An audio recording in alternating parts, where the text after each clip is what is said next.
I waited in my graduation gown, scanning the crowd for the faces that were supposed to love me most. But when my parents chose my sister over the one moment I had worked for my entire life, I didn't realize the stage would become the place where the truth would finally expose everything they tried to hide. My name is Victoria, and the week before my graduation felt like standing on the edge of something important. While everyone else treated it like an ordinary day, I was expected to survive quietly. I told my mother on the phone I finally got the gown, and she replied, "That's nice, honey," before asking, "Did Lily eat breakfast?"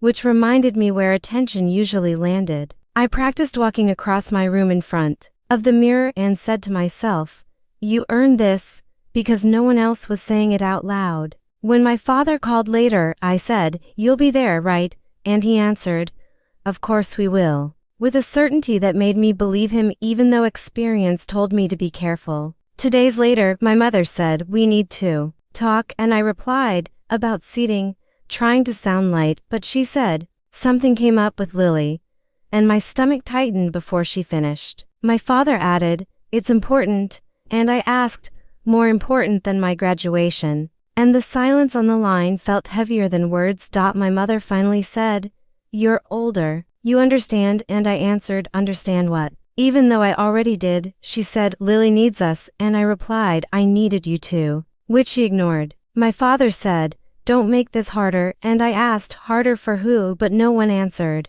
I sat on my bed holding the phone and said, "So you're not coming?" and my mother replied, "We'll celebrate later," as if moments could be postponed without consequence. I said, "This is the day," and she answered, "You're being dramatic," which hurt more than the decision itself. That night, I folded my gown slowly and whispered, "It's okay," even though it wasn't.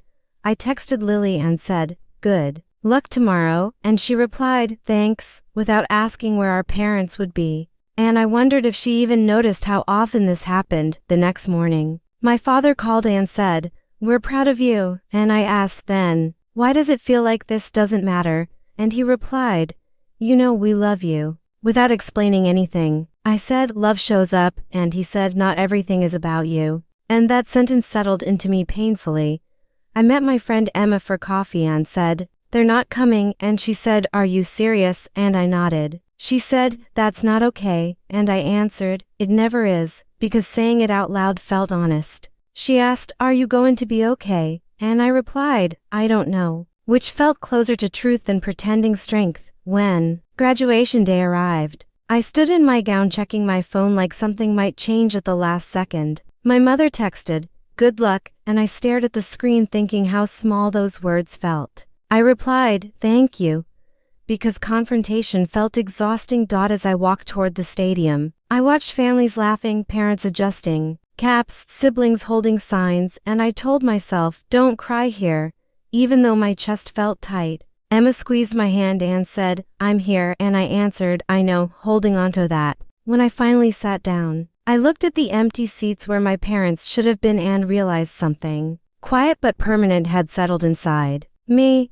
I said to myself, "You were never the priority," and that truth hurt. But it also explained everything I had spent years questioning. When my name was called for rehearsal, a staff member said, "Family excited," and I smiled politely. Without correcting him, I understood then that love in my family was conditional, selective, and often reserved for whoever needed it loudest. As the sun set that evening, I whispered, "I see it now," and for the first time, I stopped blaming myself for wanting more than scraps. I sat in my assigned seat surrounded by rows of students in matching gowns, and while everyone around me kept turning to wave at their families, I kept looking toward the same empty section where my parents were supposed to be sitting. Emma leaned closer and whispered, "Maybe they're late," and I nodded even though I already knew the truth.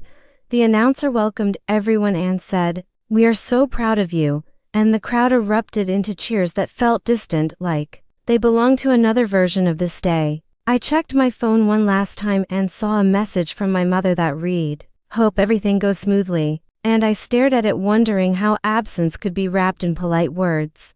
When the ceremony began, parents clapped loudly after every name, and I flinched each time because I knew there would be silence when it was my turn. A girl next to me said, My dad won't stop crying, and I smiled for her and said, "That's sweet." While something heavy settled deeper in my chest. As we stood to line up, Emma said, "I'll cheer extra loud for you," and I replied, "Thank you," knowing it wasn't the same but grateful she tried. I caught a glimpse of Lily in the crowd on someone's phone screen, when a family nearby showed photos, and I wondered where my parents were at that exact moment. When my row started moving, my heart raced in a way that had nothing to do with excitement. A faculty member smiled at me and said, "Big day," and I answered, "Yes." Even though it felt hollow, I could hear cheering growing louder ahead of me, and I prepared myself for the quiet that would follow my name.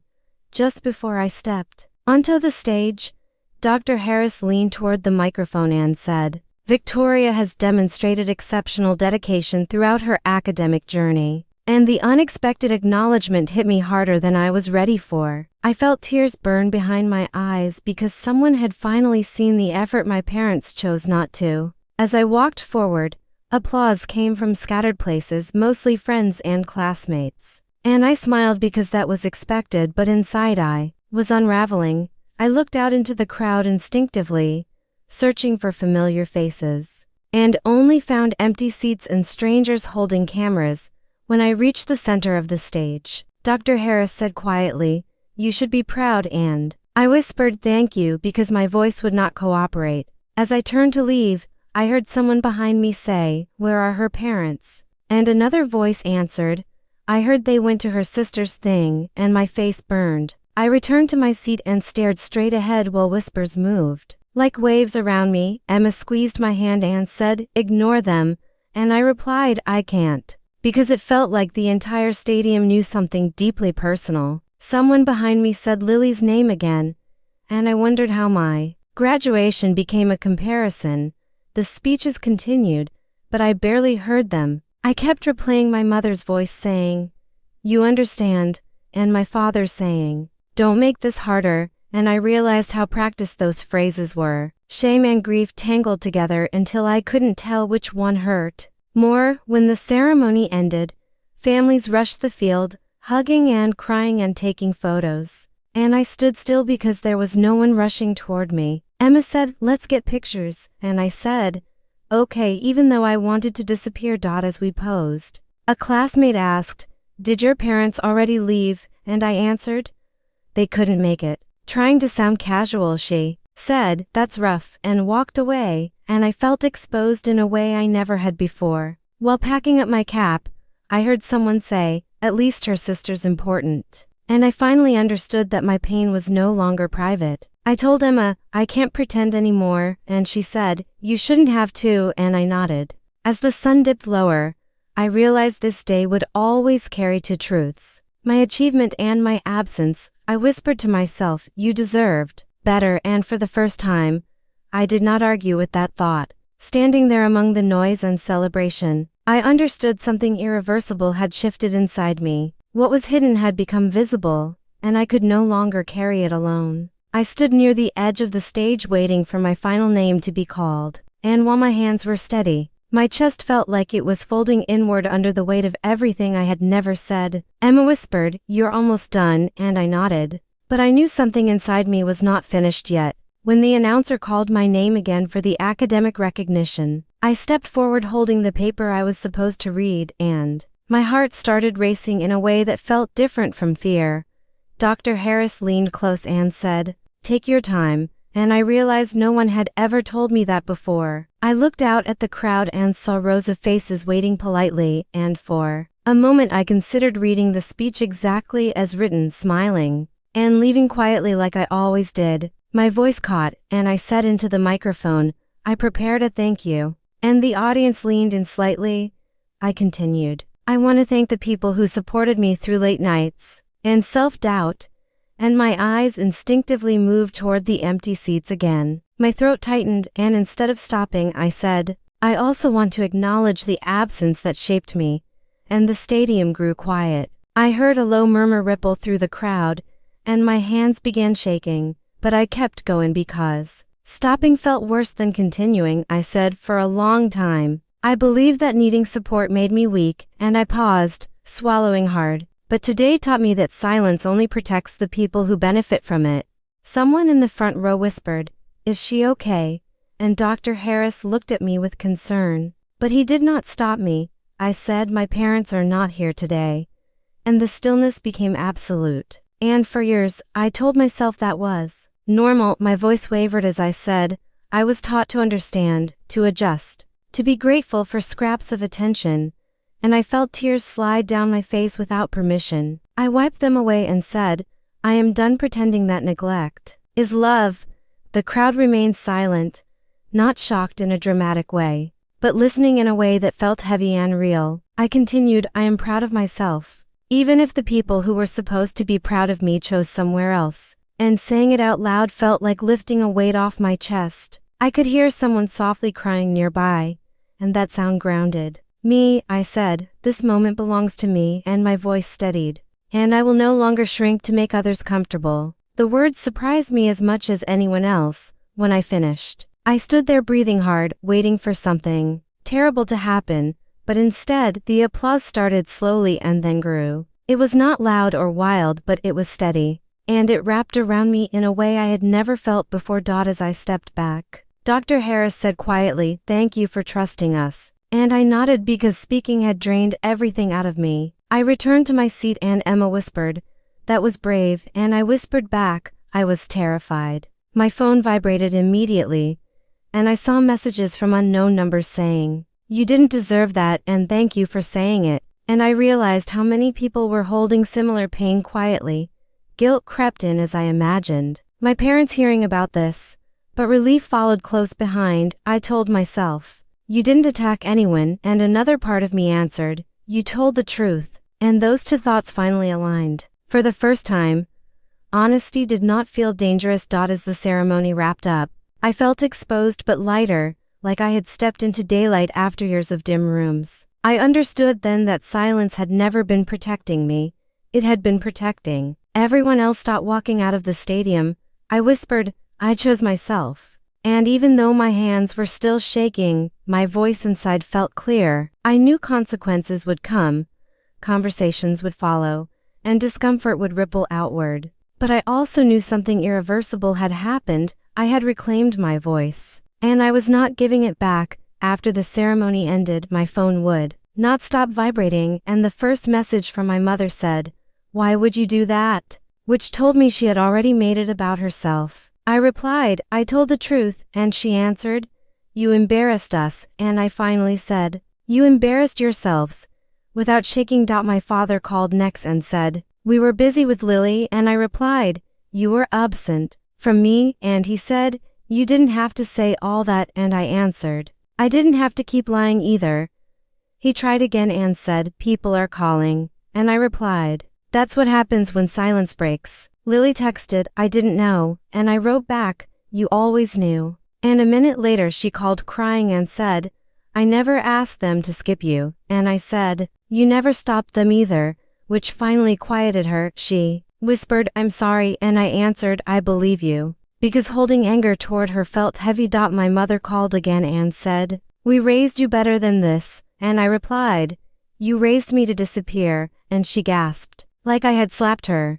My father said, "You could have talked to us privately," and I answered, "Privacy kept this alive." And he had no response. Later that night, Emma sat beside me and said, "Are you okay?" And I replied, "I'm hurting and relieved." And she said, "That makes sense," which felt kinder than anything my parents offered. Messages kept coming from relatives saying, "We saw what happened, and you were brave." And I realized accountability had already begun without my effort. The next day, my parents asked to meet and said, "We need to explain," and I replied, "I already understand," and chose not to go. Lily met me instead and said, "I never realized how much space I took," and I answered, "I learned how to survive without any," and we sat quietly. She said, "I don't want things to stay like this," and I replied, "Neither do I, but they can't go back," and she nodded slowly. For the first time, I saw discomfort teach something honesty never could. My parents stopped calling as often,